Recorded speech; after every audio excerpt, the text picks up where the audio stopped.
get started with the session in a couple of minutes. I guess that should be great.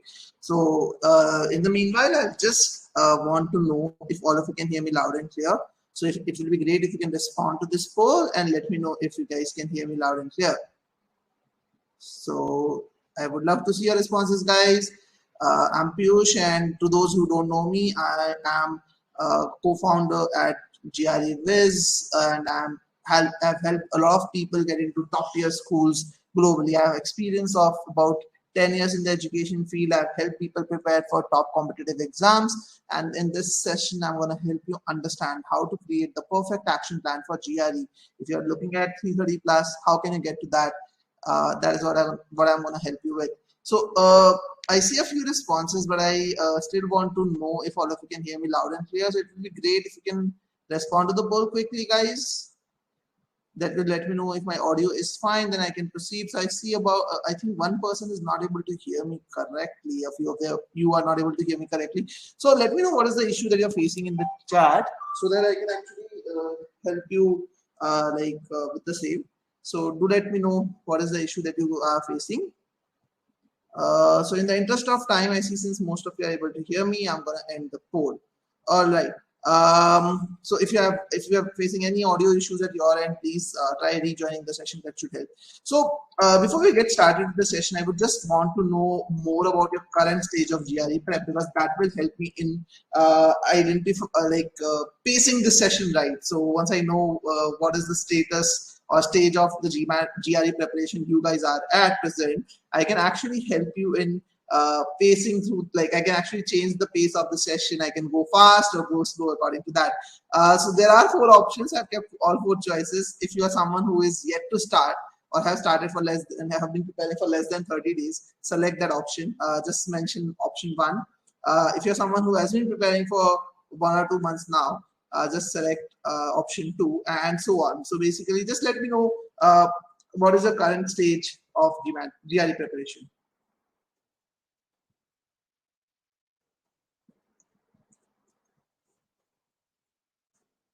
Okay, so I see Madhu's response, and Madhu says I'm at the initial stage. What about others? I have about 10 of you in this session right now, and I would love to see more thoughts from you guys, because again, this is the only way we can interact in the session. So please participate in those discussions. That definitely keeps me going and wants me to put in a lot of extra effort to go and explain a lot about GRE to you. So I see most of you are in stage 1. Snehil, Pravina, Niyati, Sugandha, Coffee, and Madhu, all of you are in stage 1, as in you're yet to start or have been preparing for less than 30 days. Nandini is the only one who seems a little more, let's say, experienced. She has 3 to 6 months of prep experience with her.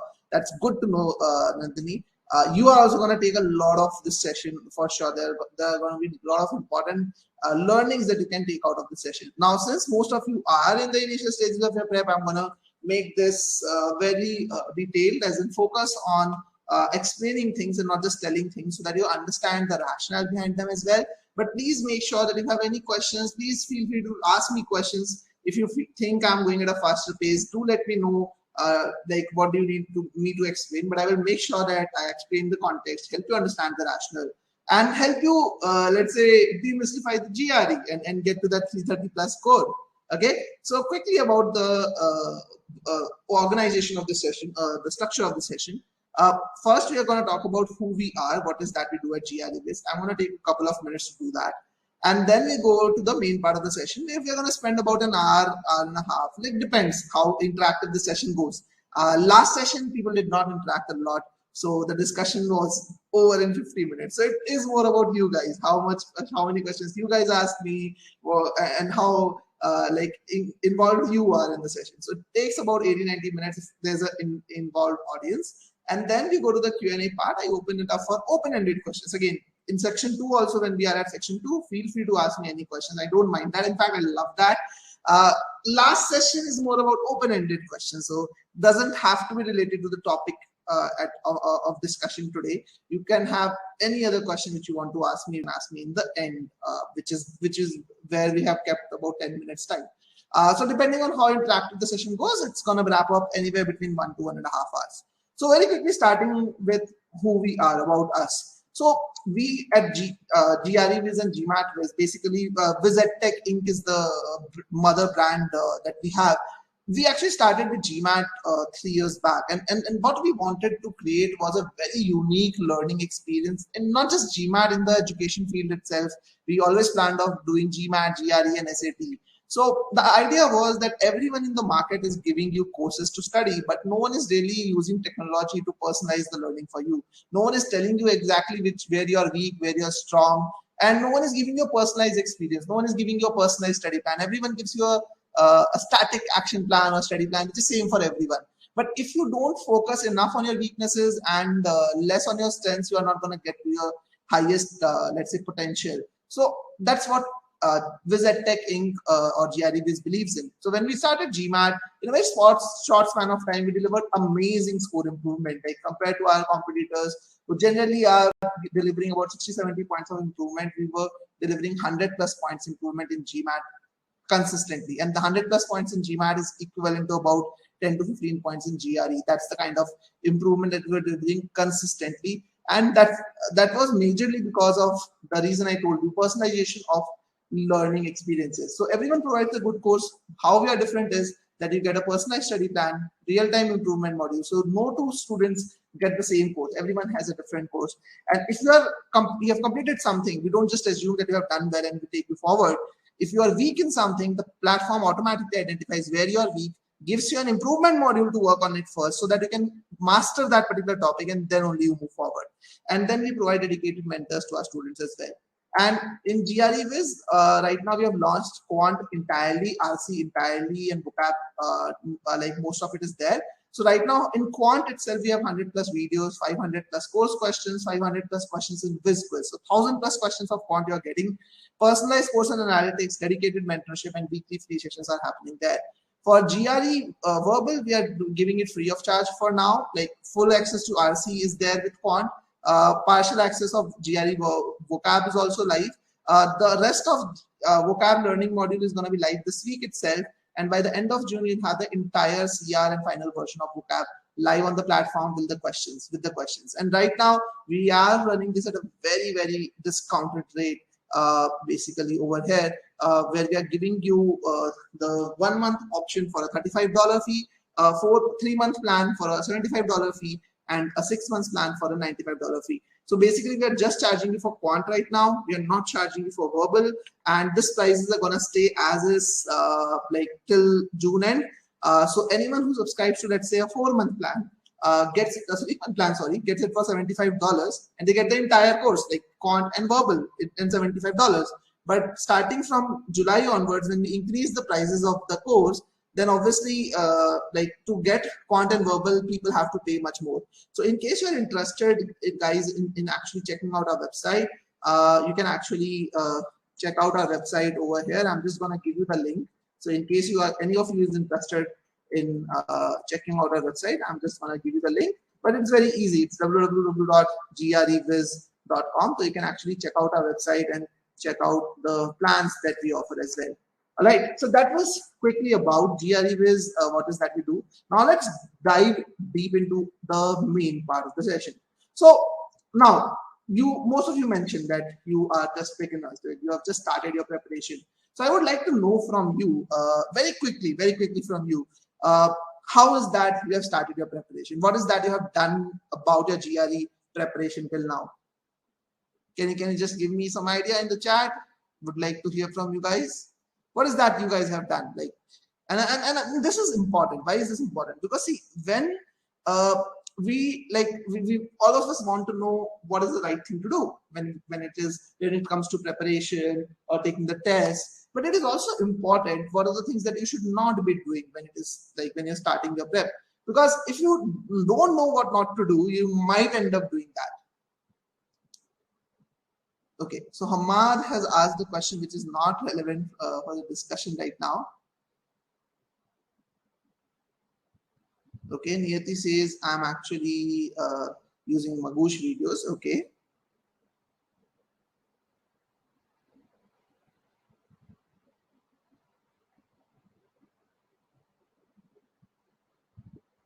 Started watching webinar is what Nandini says. Gone through exam structure is what Sugandha says. Already prepped for GMAT, trying to gauge which exams to go for. Okay, so Sugandha is a little right, still thinking about GRE and GMAT. So Sugandha, we had a session on GRE versus GMAT, and we did a very good comparison there. So in case you want access to that recording, you can just write an email to support@greviz.com, and the team will definitely help you. Okay, Saurav is using GRE and tested tutor material. Okay. So again, so most people, when I ask them, okay, what is that they are doing? Generally, what happens is that I hear that they start with a mock test, and in most cases, they do not start with a proper study plan. The main idea is that they focus more on basically taking up material. They start with the material. Like some people are saying I'm using GRE, some people are saying I'm using Magoosh videos. But the main idea is, are you like people don't start with a personalized plan. Now, why is a personalized plan important? Because a personalized plan takes into account your current status. It takes into account your goals as well. For example, it's possible that as a student, you might be good in quant, but doesn't mean that you are good in every area of quant. Obviously, there would be some differences, some strong points, some weak points. So I'll be saying I've got a 650 on GMAT already. Now I'm planning to do GRE. I'm switching over to GRE. So Saurabh, even if you scored a 650 on GMAT, you would have had some different weaknesses in quant or verbal, like different weaknesses exist in different topics.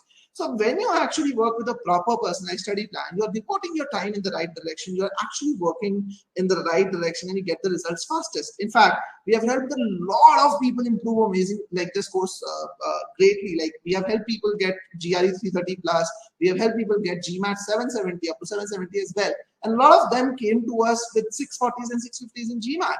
So the main idea, the main idea that actually helped them was that you have to ensure that you focus on your weaknesses. You have to ensure that you give the right amount of time to them. And giving time to weaknesses is not just about giving time to weaknesses. It is also about identifying the weaknesses correctly. You should not be just thinking, okay, I'm bad in algebra, so I just need to do more questions. I just need to practice more. No, you need to understand why is that you are weak in algebra. So that is something which is very, very important, guys. And that's what I'm saying, that just focusing on solving more questions is not gonna get you home, basically. So if you rely on solving questions or too many resources with sole focus on accuracy, you're doing the wrong thing if you're preparing for GRE in that fashion. In fact, when I prepared myself, when I started my preparation myself, for me, I also felt that, okay, GRE quant is nothing but maths, right? Verbal is nothing but English, and text completion is about vocabulary, reading comprehension is about reading. And I understood that, okay, generally Indians struggle with verbal more, right? So that's a common conception, and that's true as well. Like most of non-native speakers struggle with verbal in GRE. Quant is generally easier for them, especially if you're from a science background. Now, when I had that feeling in mind, I felt, okay, I have to master reading comprehension, and for that I have to read a lot. And my thought process when I started learning RC, and in fact, if I'm not sure you know this or not, but about 50% of the questions in GRE verbal, at least 50% of the questions in GRE verbal are reading comprehension based. So most of the people dive right into reading. So what I felt when I started my RC preparation was that first thing which happened, I'm not going to name the coaching that I was studying from, the institute that I was studying from, but the first thing that they told me was, what is the difference between, let's say, different type of questions. So what is a main point question? What is an inference question? What is an application question? What is a function question? What is a detail question? How to identify that? And then they told me, okay, start solving passages. So there was a lot of study material which was provided to me. There were a lot of RCs which were given to me. And I used to target that I need to solve about 2 or 3 questions every single day, 2 or 3 passages every single day. And the obvious approach was, okay, let me solve the passage and then match my answers with the right answers. In most cases, it matched. In some cases, it did not match. In the earlier stage when I was fresh, when the question difficulty level went up, I started seeing that my answers are not matching at all. Most of the relations or the explanations which were given in the answers were about, okay, why this option is right and why the other ones are not. And I never used to understand why am I not able to kind of work on that error and avoid that error the next time around. I did not realize that I was never, ever, ever told, or asked to compare my understanding of the passage with the right understanding of the passage. Like in RC, if you do not understand the context right, if you do not understand the passage correctly, you can never ever get the questions correct. How many of you agree with me on this thought? Just a quick yes no to check from you. How many of you agree that if you do not understand the RC correctly, you can't get the questions correct? How many of you agree with me on this? Quick yes no, guys. I know it has been a monologue till now almost. I have hardly asked any questions apart from your current state of preparation. So let me just see the response on this poll, guys. How many of you agree that if you don't understand the passage correctly, you cannot get that right? Okay, ending the poll now. Almost all of you agree with me, or not almost all. Almost everyone agrees with me on that. Now see that's the point. We know that if we don't understand the passage correctly, we cannot get the questions right. And even after knowing that, we do not focus a lot on understanding the passage. In fact, the material that I was using and the material which is available in like broadly the entire industry, they never focus on teaching you how to read a passage. No one taught me that. The thing which was recommended to me was, okay, read newspapers, read articles every day. And my target was, okay, let me sit every day half an hour and try reading as many passages or as many articles as possible. My target was not to understand them correctly. My target was to increase my reading speed. I started reading novels. I started building up on my vocab. But the main thought process to improve my score was to skim through the information. It was not to understand the information. It was to solve more passages. And that's what actually troubled me a lot. And some of the common problems which I hear from people, and do tell me a yes or no in the chat if you and tell me like which of these points you also face as a problem when you solve RC passages. Some common thoughts which I hear and some common problems that I faced was, I used to feel that the language in RCs are so dense. If the language is simple, I'm able to understand them. But in some cases, the language is so dense, I'm not able to understand them at all. But in many cases, even if I don't understand something, I continue reading forward. Like the passage starts, let's say it's a 3-para passage. I started with the first para. I did not understand anything or most of the things in the first para, but I continue still reading forward.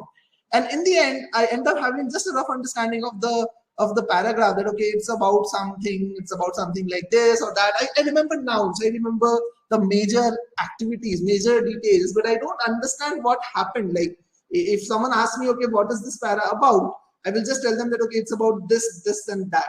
Okay, and if anyone of you is facing these issues in RC, please feel free to let me know in the chat. That will help me in understanding what are the common issues, and I can focus more on that as we move forward. And then in the end, when I'm actually answering questions, I'm confused between two choices, and I end up rereading the passage or some parts of it, and I end up marking a choice which I'm not confident about. Even if I'm not confident about it, I end up marking the choice. So I don't see any responses in the chat, guys.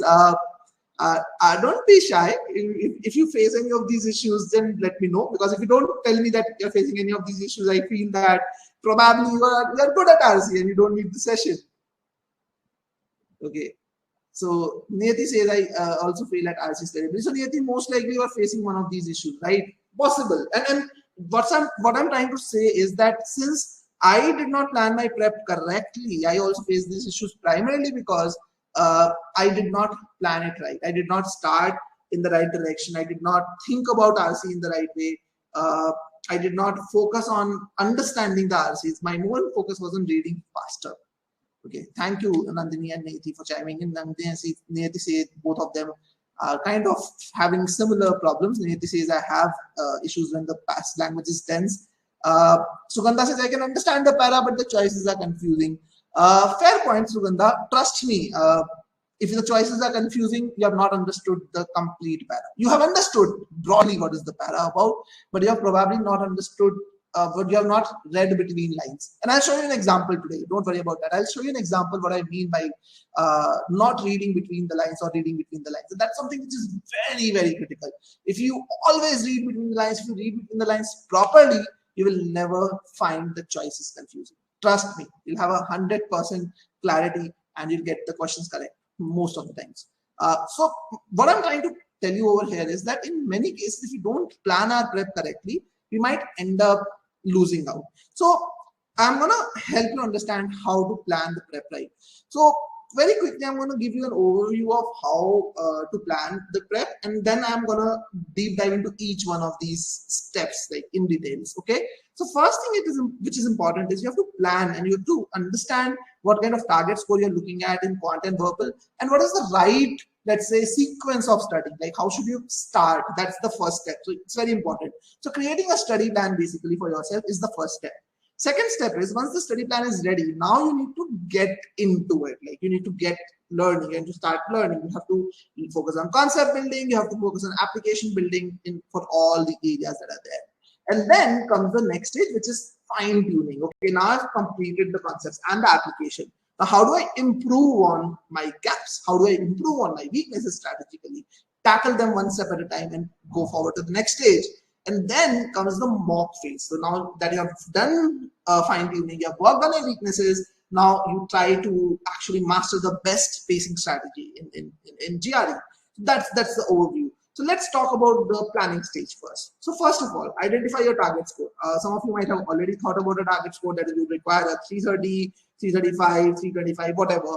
So now break down the target into quant and verbal sectional targets, basically. So if you are good in one section, try to maximize your score there. If you're equally good in both sections, then balance the target.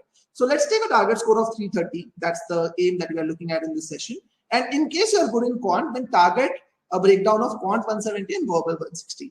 But if you're good in verbal, on the other hand, target quant 165 and verbal 165, because a verbal 165 and quant 165 require similar amount of effort to get to. If you're equally good, like if you're better in verbal, if you're better in verbal, then it will require equal amount of effort. If you're equally good in both sections, then you should target about 167 in quant and 163 in verbal.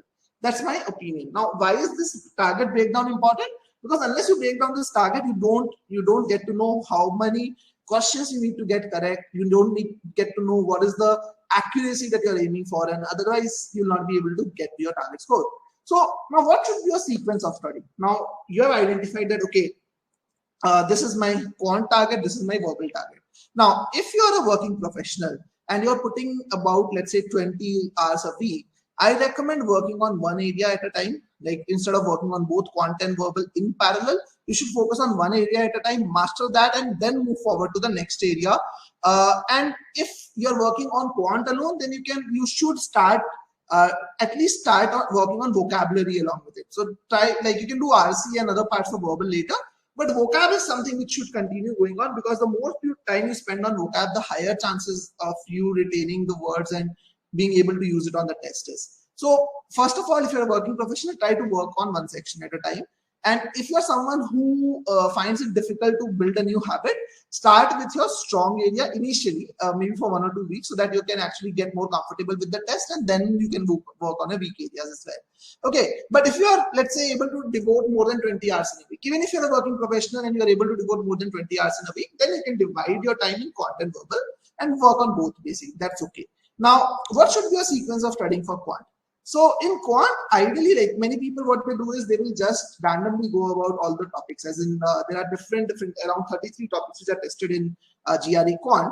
And what they do is they try to work on algebra topics first, then number properties, then geometry, and so on. So they just take up the topics in a very, let's say, casual fashion. They take up algebra topics first, without realizing that some topics in algebra might require you to be actually good at some other topics in number properties. So they might have some relation between them. So in quant, I recommend a specific order of learning, which is shown on your screen. So first start with basic topics, which are the most essential, let's say, building blocks of everything else in quant. Then work on intermediate topics, which will derive a lot of learnings, require a lot of learnings from basic topics, and then finally move forward to advanced topics. Okay, so again, some of you might be thinking, okay, how do I know what is the right order? So this is the right order, which is mentioned on your screen. You can take a screenshot of this if you want. This is done after a lot of research. This order that you see is created after a lot of research. We have looked at every single dependency in quant. For example, prime numbers, if you want to study, in prime numbers, you are tested on the concept of even odd numbers also. Okay. In prime numbers, you are also tested on the concept of exponents. You might also need to know how to solve linear equations. And you also need to know what are numbers, basics of numbers also. So everything that is required to be actually everything that is required in prime numbers is actually covered up before that. So if you follow the sequence of learning, this will help you learn in the most optimal fashion. It will help you actually get the most out of the time that you invest. So if you are actually doing all the basic things first and then moving forward, it will make sure that you are actually able to complete the things faster. And as you can see, all these are color coded. The green ones are basically the ones from number properties. The blue ones are ones from algebra, and so on. You can see on your screen, and you can see how they're intermixed. So if you do all the algebra topics first, see how many things will you miss out on, which are more required before you move to that particular topic in algebra. Okay, so please make sure that you have the sequence of learning with you. Get this right. Now, what is the sequence for verbal? Now, there are different strategies which are good for different people. So let's say you are someone who is strong in vocab. So if you are strong in vocab, then it makes sense. The right school of thought for the second verbal strategy in verbal would be that you start learning with RCs. If you're strong in vocab, then you should not start learning vocab right away, because you can actually pick up vocab very quickly. So you should start with RC first. On the other hand, if you're strong in RC, then you need to pick up vocab first. You need to start working on a vocabulary. More importantly, right away, you need to get the high frequency words, medium frequency, and low frequency words. So generally in GRE, there are about 500 high frequency words, high frequency words, which will come a lot. This is basically, these questions are generally called easy to medium questions. So this 500 words you need to go through. Then there is medium frequency words. Another 500 words are medium frequency. These are like mostly medium and medium hard questions that you get basically. And then there are low frequency words, which are about 200 of them. And these are basically the medium hard and hard questions overall. So ideally, if you are strong in RC, you should get started with your vocab much sooner and focus a lot of time and attention to that. Now, if you're looking at getting an access to these high frequency and low frequency words and all of that, we actually provide this in our GRE Viz course.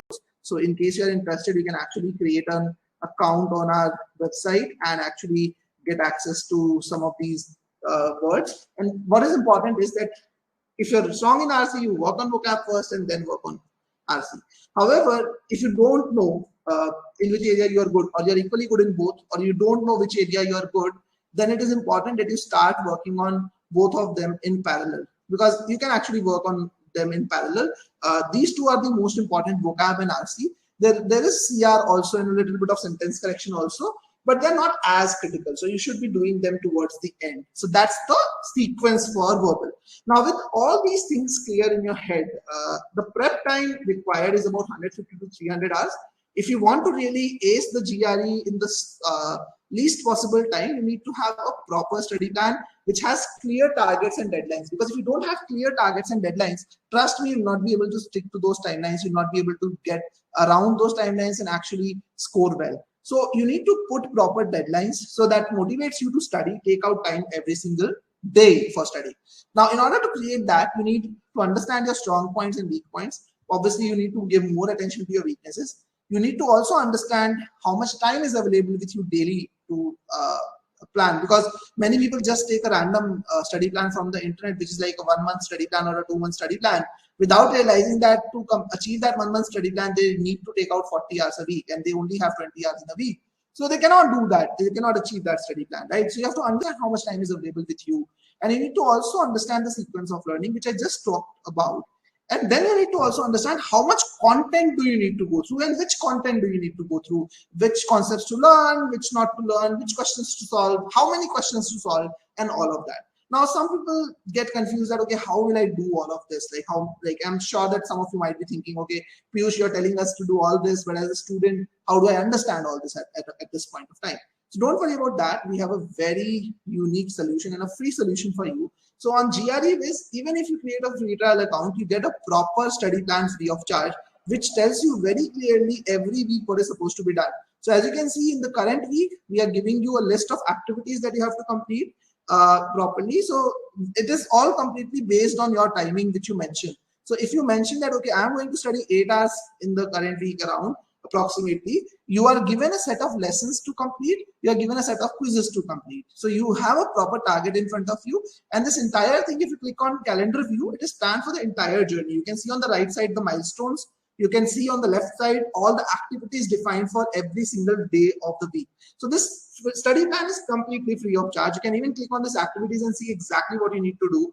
And this is completely free of charge. We don't charge you anything for that. You can create a free trial account and do it. And the good thing is that the study plan, the best part of the study plan is this is not a study plan which is static. This is a dynamic study plan. Every week it will adapt for you. If you take up the premium subscription, this will also adapt. It will give you access to the entire learning curve that you need to go through for GRE. And at a click of a button, this entire study plan is integrated with the course also. So you can actually track your progress. At a click of a start button, it will take you to what do you need to do. It will open the activity box for that particular topic. You can go to the videos to watch the videos. You can go to the quizzes to take the quizzes, and everything is integrated in one place. So the study plan is free of charge, as I said. In case you want to have access to the content, then in the free trial, we have given you some free content to study. We are not charging you anything for that. And in the paid course, obviously in the premium package, you get everything to study. So you can click on upgrade now and check that out later on as well. Now, remember, a goal without a plan is just a wish. So in case you want to master the GRE and get a 330 plus, do ensure that you kind of get a very good hold over the study plan. That is very, very critical. Now when you have the study plan in place and when you go to the learning phase, there are certain things that you need to understand. Most people prepare for GRE thinking that, okay, I just need to get high accuracy, right? If my accuracy is high, I get a great score. What they think is accuracy is all that matters, but that's not true. A lot of you are in the earlier stages of your preparation. So this part is going to be very critical for you. Now, many people come and ask me, if I want to get a quant 170 or a 165, how many questions do I need to get correct? And that's the wrong question to ask. Why so? Look at this chart. If you get 25 correct answers in the two quant sections combined, which is basically a total of 40 questions, if you get 25 correct answers, your score can be as high as 155 and it can be as low as 146. We are talking about a deviation of about 9 points right over here in quant with the same accuracy, 25 out of 40, exactly same accuracy, approximately 60 plus percentage, and you still have a huge difference in the scores. It all depends on the number of questions that you get correct in the two sections of quant. If you get the first section completely correct, and even if you get only 5 questions correct in the second section, that will maximize your score. This will maximize your score in every single scenario. On the other hand, if you get the second section completely correct, first section, like very poor accuracy there, this will always minimize your score. And that's how GRE works. It's not about high accuracy. It's about getting the right accuracy at the right time. What I mean to say is that the first section that defines the tone of the sections that come next. So how does adaptiveness work? So in simple terms, if I talk about adaptiveness in verbal, if you get the section 1, and now why is this important? Why am I talking about all of this? Can anyone tell me why is this important to know if you want to prepare for GRE? Let me hear from you guys. The last question I asked was about like 12-13 minutes back. So just want to make sure all of you are awake and with me here. Why is this important to understand? Why do you have to think about accuracy, the algorithm, and all of that when it comes to creating a study plan? How is this critical? Let's see who gets this answer right. Tell me in the chat, why do you think this is important?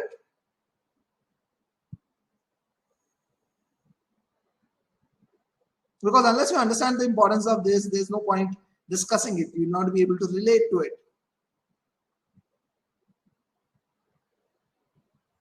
Okay, still no comments, still no thoughts. Waiting for your thoughts, guys. Why is this important to understand?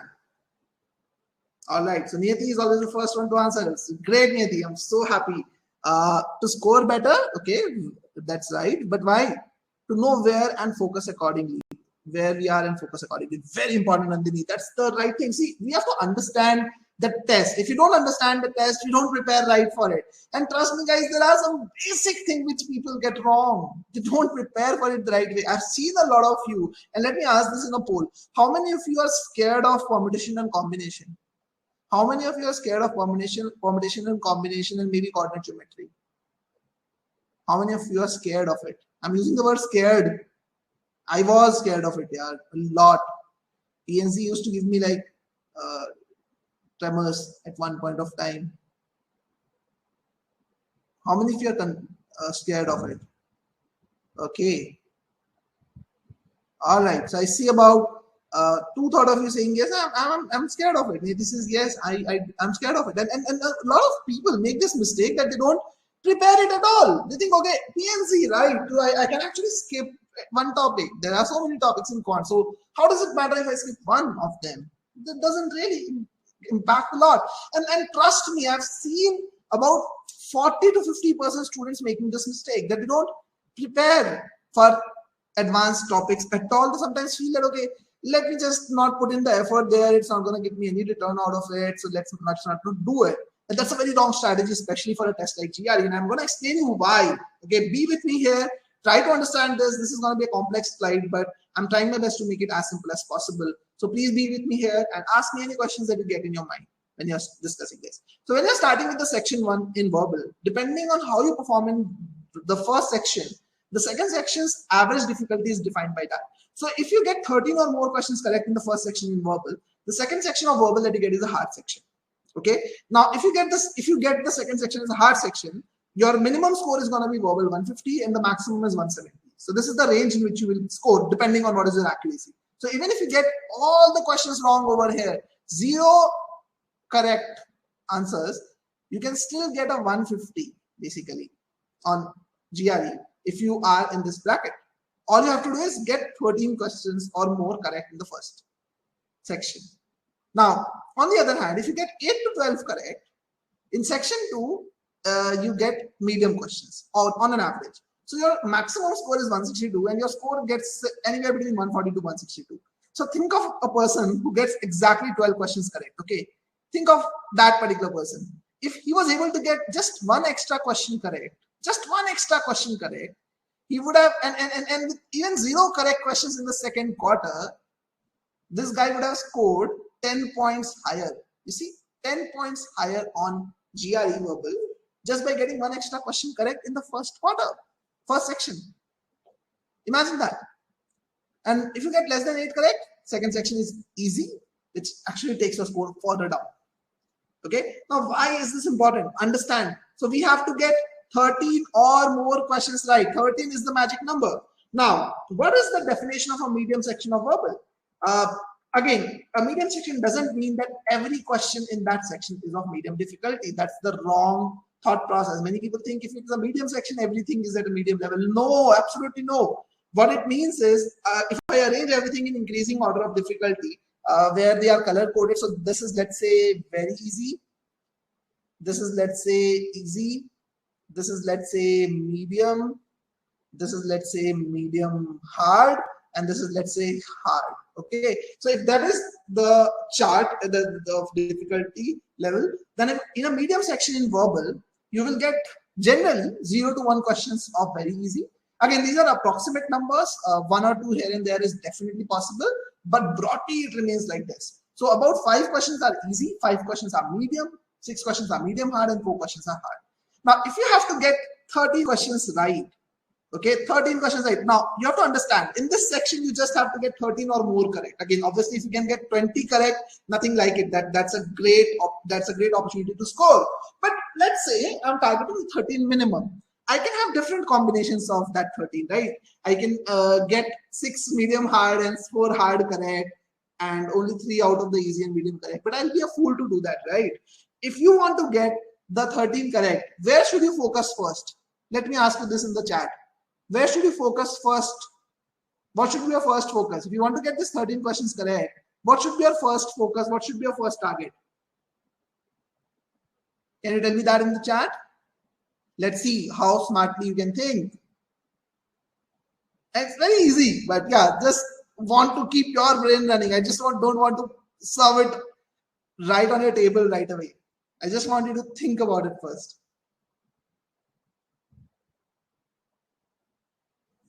What should be your first step? Focus on easy questions. Coffee says, great. This time Coffee is the first person to respond. So happy.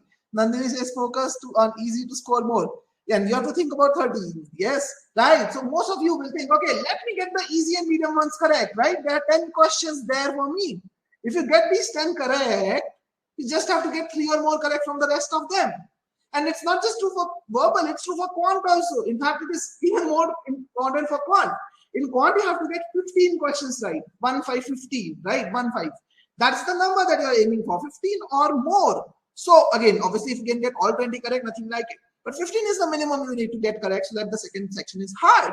Now, if you get this 1, 4, and 8, these 13 questions right over here, you need to just get 2 questions right out of these 7. Okay, so what you need to understand is, imagine a situation, you need to get the easy and medium questions right, but imagine a situation where you get even 1 or 2 easy or medium questions from your weak areas. You thought that, okay, I'm going to leave permutation combination altogether, or any of the other weak areas. It's possible that geometry could be a weak area. In my case, I remember geometry was a pain point. PNC initially was a pain point, but I could get over it very easily. I could actually understand, someone taught PNC in a very logical fashion and I was able to improve on it. But geometry was something which used to be a problem for me, and it used to be a problem for a long time. So if, let's say, those 1 or 2 questions that come in the section are from a weak area, then what will you do? In simple terms, you are doomed.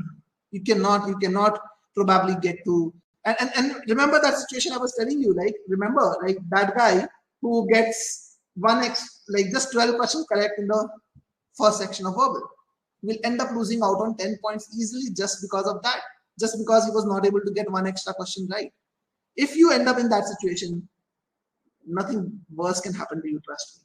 And you don't want this to happen. So when you are preparing, it is very, very, very critical that even for your weakest areas, you need to get the easy and medium questions correct anyhow, no matter what happens. So don't focus just on accuracy, focus on skill building. And what is skill? Skill is, in GRE terms, the ability to get easy and medium questions correct consistently from every single topic, no matter what, which topic you're going through. That's number one thing you have to understand. So when you're preparing, at least for your weak areas also, you have to be able to get the easy and medium questions right. Always remember that. Okay? I hope you guys are enjoying this session, and I hope you guys are learning a lot today. So let's move to the next thought process. The next mistake that a lot of people do is, okay, I need to learn, I need to improve. So what I need to do is I need to just learn the concepts. What is a plus b whole square? That's a concept. I learn a concept and then I need to practice questions. That's what people do. That's a very, very wrong thought process, guys. If you are doing this, you are never, ever getting prepared for the hard questions. You're never getting prepared for the medium hard questions. These 2 questions will always struggle with. Easy, medium questions you can get right with this. But remember, easy and medium questions are important. I told you right just now, easy and medium questions are important. But easy and medium questions only take you to, let's say, a 300 GRE score. It doesn't take you to a 330 score. To get to a 330 score, you have to get medium hard and hard correct. So what should you do? Understand this, right? There are 3 stages of learning for every topic. When I say a topic, I mean, let's say prime numbers is the topic. Let's say in geometry, triangles is a topic. Okay, and so on. So topic, any topic that you learn, you have to learn it in 3 steps. First step, learn the concepts for that. Second step, and this is important, people don't do this. Learn a methodical approach. People don't learn an approach, they will just learn a concept and then move to directly the step 3, which is practicing questions.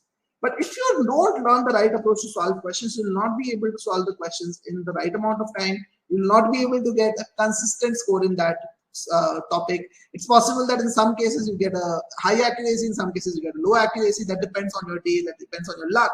But if you learn the right approach and everything, then you will definitely succeed and get a 330 plus. But if you miss the second step, what happens is you end up repeating the same mistakes. You kind of think that, okay, you practice some questions, you create an error log, you tell yourself that, okay, this is the reason why I made these errors. And then that mistake repeats again. How many people have faced this issue? That, okay, they have tried working on some areas, they saw their weaknesses in the topics, and then they created an error log, and then they see after a period of time the same mistakes are repeating again. How many of you have gone through that? Quick yes, no in the poll. Just yes or no. If you face that, say a yes. If you did not face it, say a no. Repetition of same mistakes or similar mistakes.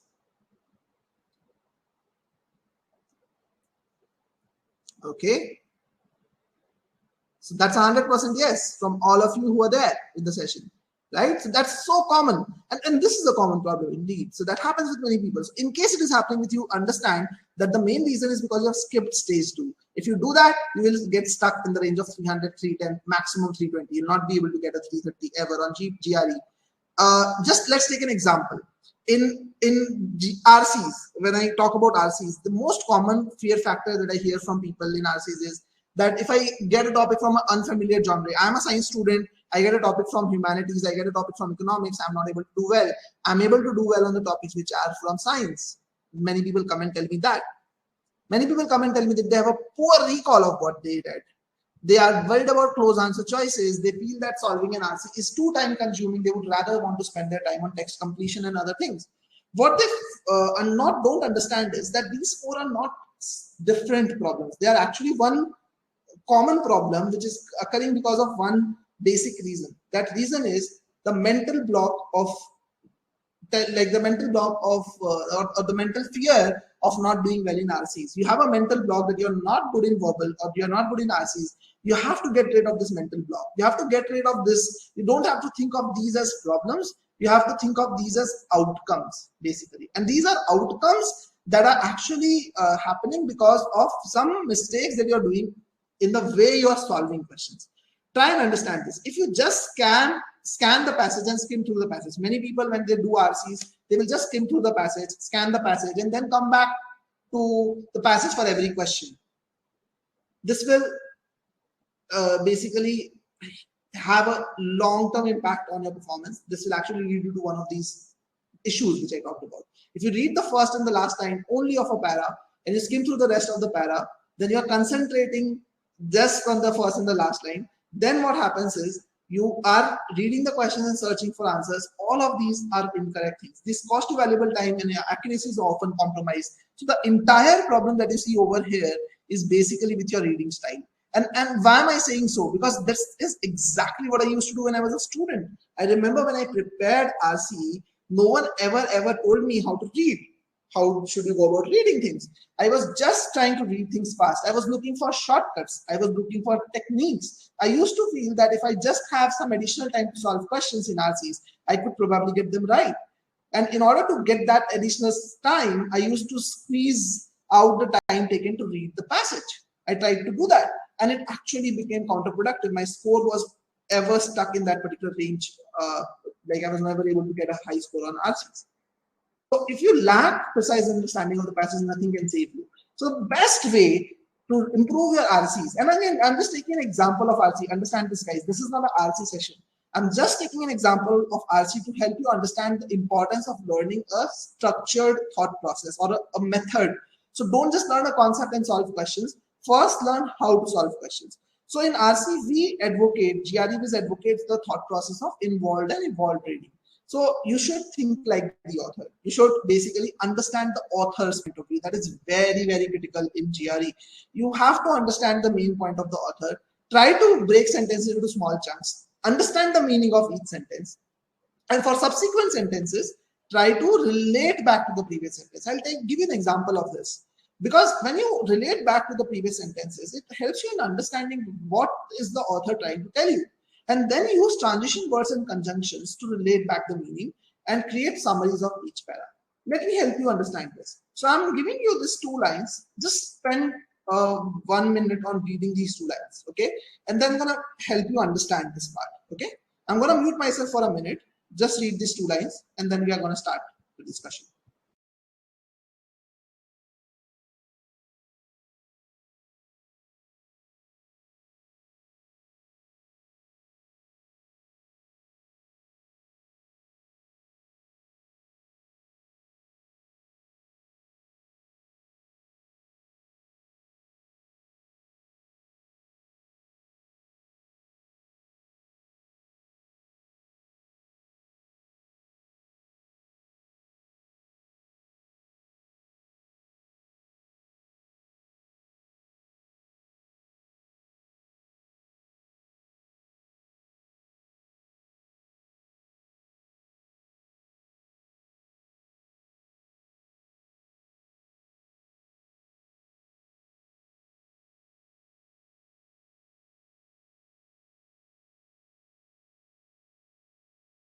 All right, guys. So I hope you would have read these two lines. So let's see what you have understood this from these two lines. So first line says, in the last decade, there has been a significant decrease in coffee consumption. So I know that coffee consumption is something which has gone down the last decade. Okay, that's a fact which is given to us. Okay, now whenever you read a passage, try to involve yourself, try to put yourself in the author's place. Now in this fact, there is no opinion, there is no thought process. We just are given a fact, so we cannot analyze it a lot more than that. But when you read the next line, you have to try and basically relate it, and in fact, you have to kind of also preempt sometimes. So, for example, when you see that there has been a significant decrease in coffee consumption, that's the first line. Probably you can preempt that the next line is going to talk about why that happened or something like that, some reasons or some explanation or some stats or whatever. You should always preempt. That helps you in relating back. During the same time, there has been an increasing publicity about the adverse long-term impact on the on health of the caffeine in coffee. Okay, so this part gives us a reason. This tries to give us a reason why this could have happened. So if you try to relate the two sentences, you will understand that they are trying to correlate the two sentences. They are probably trying to tell us why, like there is a possibility that this increasing publicity, I won't say this is the reason, but what you need to understand is right now the author has told us in simple terms, during the same time there has been an increasing publicity. So the author has stated a fact still. He has not stated his opinion. He has not said that I feel during the same time I feel there has been an increase in publicity which has led to people thinking about long-term impact effects of on health of the caffeine. He's not saying that. He's not trying to present an opinion. He's simply stating a fact. So since he's simply stating a fact, there is a possibility. What we know is there is a possibility that this could be the reason. We can't say for certain that this is the reason. You have to understand it that way.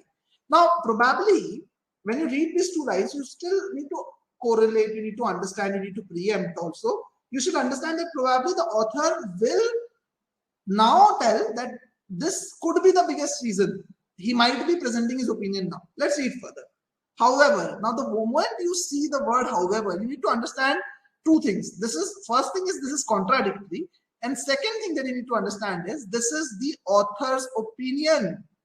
This is not a fact. However, when he says, he's probably saying his opinion, he's trying to change the direction with a certain opinion of his own. Okay, let's read further. However, there has been an increase in the consumption of coffee, of tea, which also contains similar amount of caffeine. Okay, so now you see that he is saying, what he's trying to now say is that reason for decrease may not be publicity but something else. Because if the reason for decrease was publicity, then it should have impacted coffee and tea in the same way. Now, why is this important? Because if you know that reason for decrease is probably something else, you know that the next line is going to be talking about the reason of decrease, which was not publicity but something else. So that helps you in reading things faster, number one. That helps you in understanding things better, number two. That helps you in getting the answers right. Because now you understand the main idea, you understand the entire thing very clearly. This is how you read sentences. Instead of, let's say, the third line like this, there is a possibility the third line could have been something different. Let's say the third line was, the sales of tea, which also contains similar level of caffeine, has also gone down. Then you would understand that the reason might be publicity, because another caffeine containing beverage has also seen a fall in consumption. Then you can preempt that the author is going to talk more about the other drinks that people might have taken up, the publicity, or more about the publicity and its effect on the caffeine industry or whatever. You will understand things better. So if you are not reading sentences in isolation, you're actually evolving your understanding of the passage as you're reading it, and you're going to do a much better job, trust me guys, as you move forward. That's something which is very important. So when you're reading RCs, when you're studying RCs, don't just try to read more, don't just try to read newspapers and novels like that. Try to build proper RC skills. What I mean by proper RC skills is understand when you are reading where is that you pause. Understand how to take care of complex words, like words that you don't understand, how to use the context to get the meaning of those words, how to differentiate between facts and opinions, how to differentiate author's opinion from a third-party opinion, and then in the end, what is the main idea? How do you identify the main intent? That's the main thing. So that is how you build your RC skills. If you're just learning, okay, I have to improve my RC, I'll just open a book and do more passages. That's not gonna help you improve your RC scores. That's not gonna help you guys. You have to read, learn how to read RC passages right. And that's where at GRE Wiz we have ensured that, and this is something which is very unique, guys.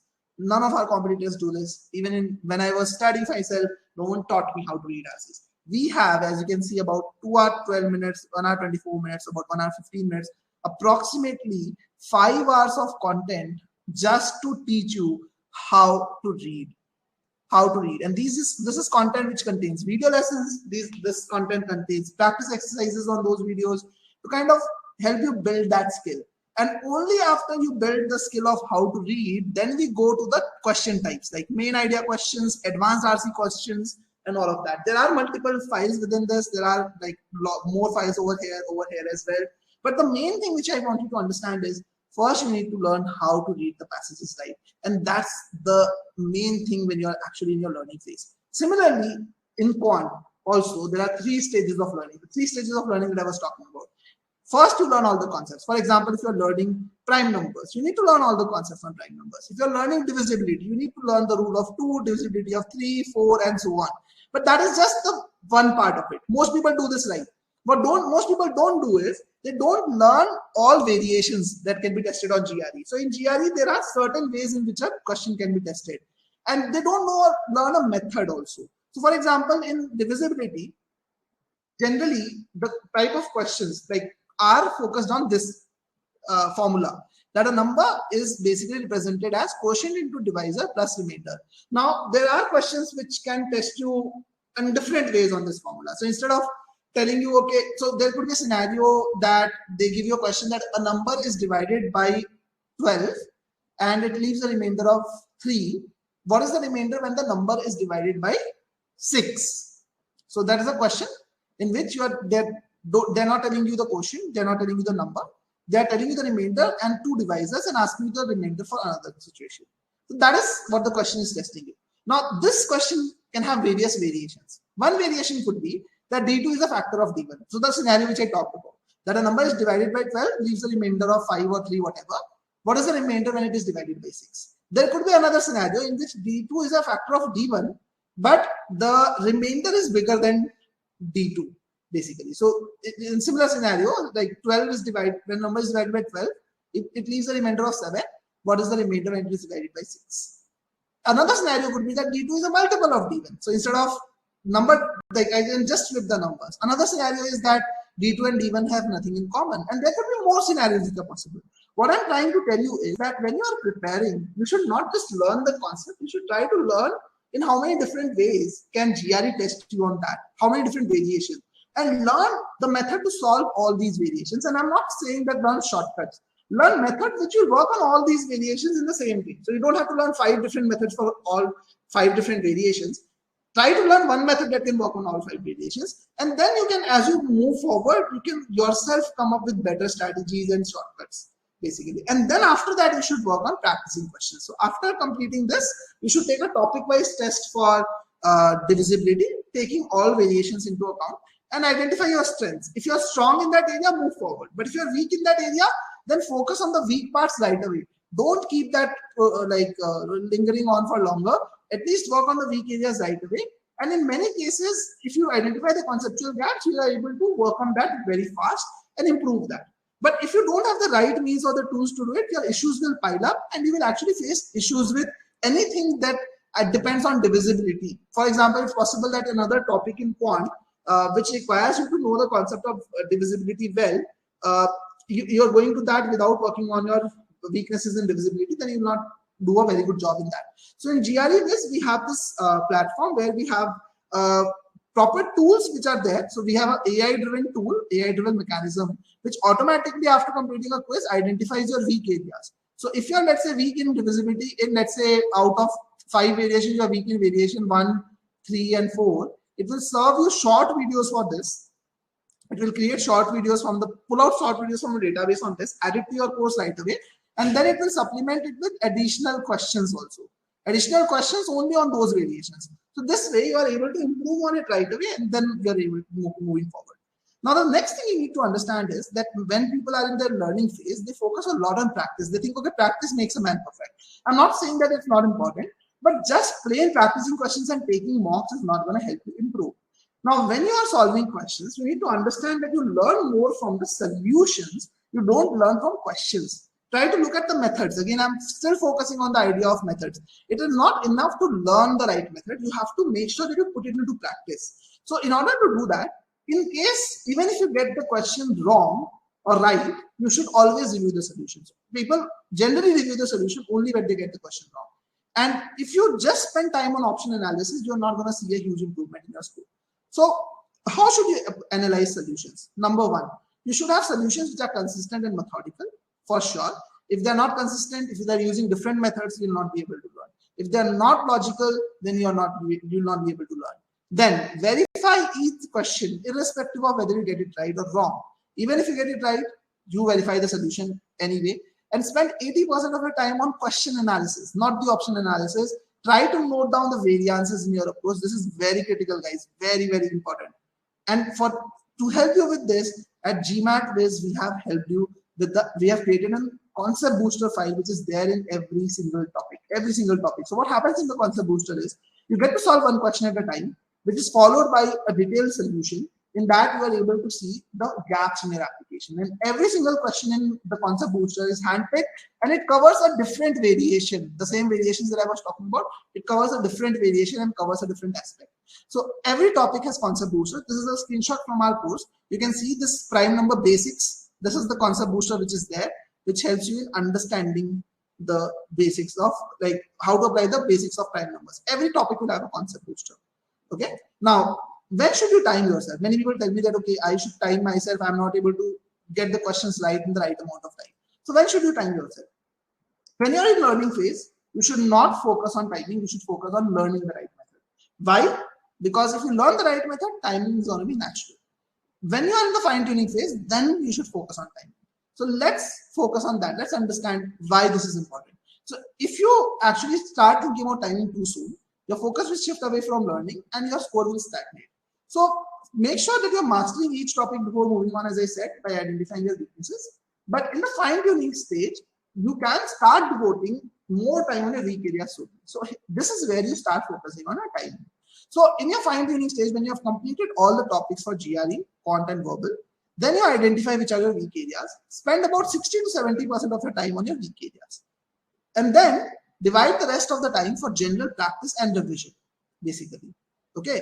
Now, how to tackle weak areas? So if you have a detailed error log, again, in GRE Wiz, we give you this error log automatically. So this is automatically created by the technology. You don't have to worry about this. You get the data yourself. But in case you are having a manual error log, look at topics in which your score is less than 60%.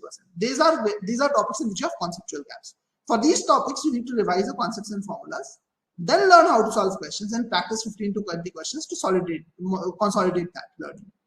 If the score is between 60 to 85%, that means you know the concepts. The problem is with application. So you have to learn how to solve questions more methodically and then practice 10 to 15 questions. Now, when you're working on your weak areas, revise the concepts. As I said, review the solutions and focus on learning application. Don't try to do more questions. Try to learn more from each question that you solve. Okay? And then you start improving your timing. So after you've worked on your weak areas, you should start taking sectional tests. In the sectional test, you should start timing yourself in the right way. For example, let's say your quant average timing is about 2 minutes 15 seconds. You know you need to bring it down to 1 minute, 1.75 minutes for GRE.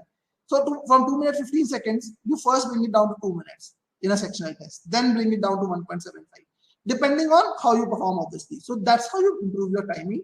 Focus on areas in which you are taking extra time. So in fact, not the sectional test, even before the sectional test, you can actually take out topics in which you are taking extra time. Look at the data. Again, in GRE Wiz, we have all of this automated. In fact, our AI is so intelligent that it will not just tell you in which areas your timing is poor.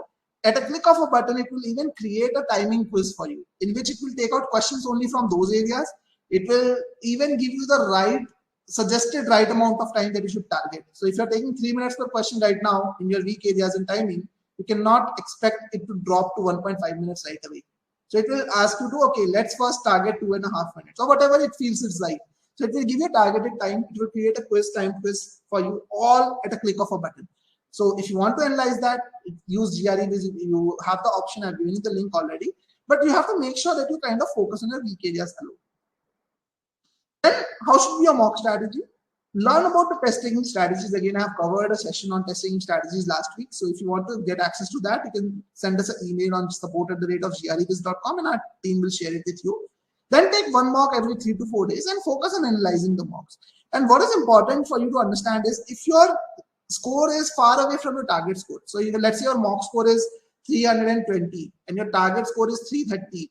Then there is no point in taking another mock in 3-4 days. You need to work on fine tuning and improving your weak areas before, because if you don't improve your weak areas, you can't expect your score to jump by 10 points or 5 points in just one mock test. So it is important that you decrease the frequency of the mocks and do fine tuning once again.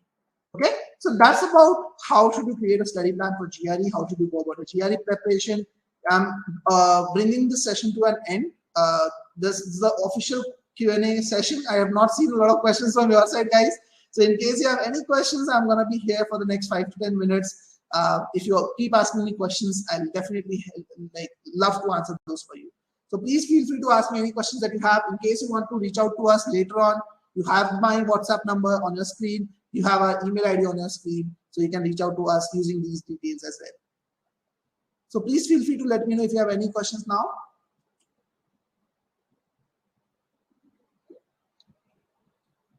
Happy to help you with these questions.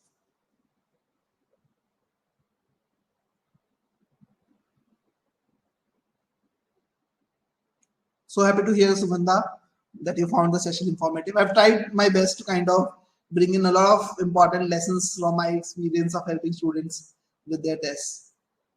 So happy to know that you were able to find it helpful. Do check out our website. Do check out the free trial as well. I'm pretty sure that you guys will actually get a lot of new insights into the prep. You would have not seen anyone helping you prepare in this fashion as GRE Viz does. So do check out the website as well in your free time. Thank you, Coffee. So happy to see that response as well. I don't see any questions still. So I would assume that I've done a very good job. You guys have no questions to ask me. If that's the case, I'm super happy, but I would have been happier if you had some questions also. But anyway, you guys can reach out to me later on. I'm always available on this WhatsApp number, on this email ID. Please feel free to reach out and do check out our website. You will fall in love with the way we actually simplify learning using AI. So all the best for your GRE prep. I hope all of you get the 330 plus score that you are aiming for. And signing off till the next week. We are going to have another session next Saturday at same time. So be on the lookout for that, and we'll see you soon. Thank you so much for this comment, Nandini and Madhu. Thank you so much, guys.